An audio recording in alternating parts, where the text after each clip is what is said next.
Isang seryeng nagpabago sa mukha ng telebisyon. Mapangahas, matapang, punong-puno ng tunay na emosyon. Yan ang pag-iibigang walang kinikilalang kasarian at ang tambalang yumanig sa sambayanan. My Husband's Lover, ang bagong dramang kinasasabikan ng bayan. Mula sa kanilang pilot episode hanggang sa ikalawang linggo nito sa ere, pinag-uusapan at hindi binibitawan ang pinakabagong TV series ng GMA7, ang My Husband's Lover. Walang tigil ang mga netizens sa pagbibigay ng suporta mula nang magsimula ang serye. Gabi-gabi ay trending topic ito sa microblogging site na Twitter. Kudos should be given to GMA7 for taking a risk and giving a fresh take on the tired templates of the telenovelas for something new. Nagkakagulo ang mga Bex! Trending na trending! My Husband's Lover pilot. Napaay kami sa My Husband's Lover pilot, kaabang-abang. Natutuwa na hindi na-expect kasi nung una hindi namin alam kung paano tatanggapin ng mga tao dahil kakaibang drama tong pinipresenta namin sa kanila. Nung naipalabas na siya, parang nagkaroon kami ng malaking relief at syempre sobrang tuwa talaga sa response ng tao, sa mga positive feedbacks at sa lahat ng mga comments talaga nakakatuwa talaga. Sobrang overwhelming. Alam ko na medyo sensitive yung topic o yung issue, pero alam ko marami na sa kanilang ready na talaga manood. So kahit papano, hindi naman ako na nag-worry or kinabahan na. Bukod sa maganda at naiibang love story ng serye, puring-puri rin sa kanyang pagganap si Carla Abellana bilang si Lali, ang asawa ni Vincent na ginagampanan naman ni Tom Rodriguez. Masayahing tao ni Tom. Makulit siya, madali siyang pakisamahan. Tapos I make sure na kung may kailangan siya, may gusto siyang sabihin lang din niya sa akin.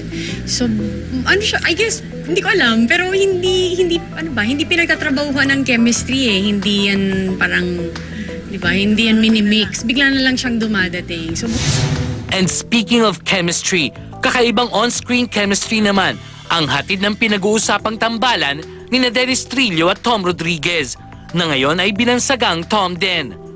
Noong linggo, sa Sunday All-Stars, marami ang kinilig sa duet ng tinaguriang mga bagong papa ng bayan.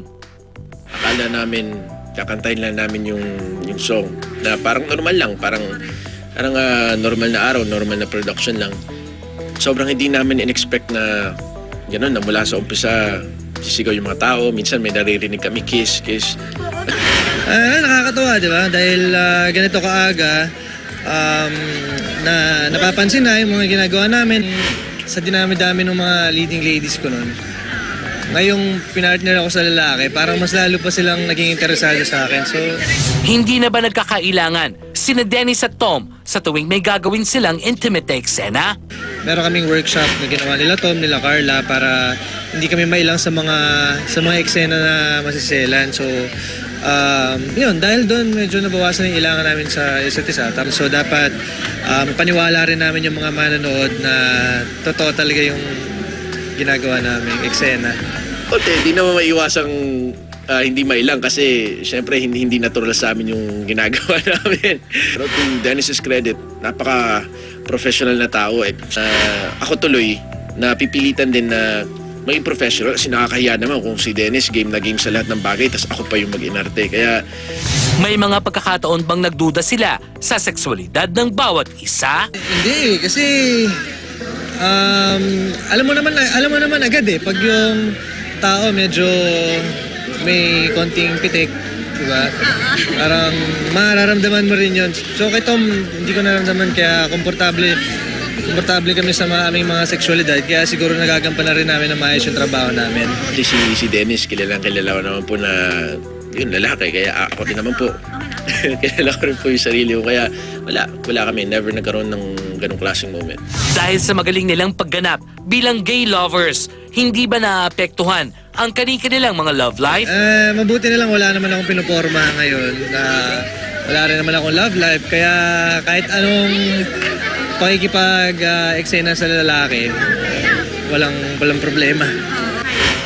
Siyempre yung mga kaibigan ko lalaki, andun yung mga pang-Alaska. Pero andun pa rin yung na proud sila na tinanggap ko yung ganitong klaseng proyekto. Sana po lagi kayo manood gabi-gabi. Talagang lahat yon ay pinapaganda namin, pinaghihirapan para sa inyong lahat. Ramdam na ramdam po namin ang inyong pagmamahal at suporta. Every taping day ho, dumadating kami inspired to do better, to work harder dahil alam namin kailangan ninyo ng magandang soap opera. So yun po yung ginagawa po namin, yung best namin para mabigyan po kayo ng isang magandang show. Kaya salamat po talaga sa pagtanggap, salamat po sa pagmamahal.